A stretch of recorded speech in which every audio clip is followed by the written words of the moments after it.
phosphorus at some sites, but not others.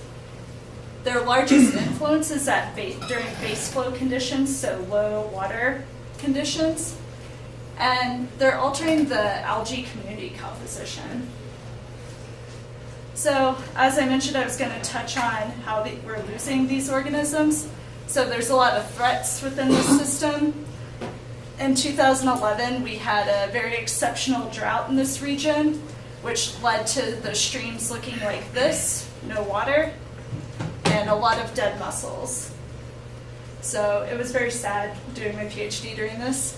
And additionally, the city of Oklahoma City and Dallas plans on taking a lot of water from this region. So the big cities want to take all the water, and this is about how the locals feel. The locals are not happy about them taking their water. So what are the ecological consequences of this? So all those sites that I sampled in 2010, I went back out and resurveyed them after the drought. And during the drought, I also had some temperature and flow loggers out. They measured temperature and flow, so the pressure of water, every 15 minutes. And so at all my sample sites, except for one, I saw a huge decline in mussels. I saw a decline in density and a huge decline in biomass. So it's going to have a large impact on the system. And the largest declines were in areas with higher agricultural land use. So there was a link to agriculture. And we think the reason is because, based on those temperature loggers, those sites experienced higher water temperatures than areas that were forested. And additionally, we're seeing a change in community composition. So as I mentioned, with the thermally sensitive versus tolerant, we are seeing the largest declines in the thermally sensitive species.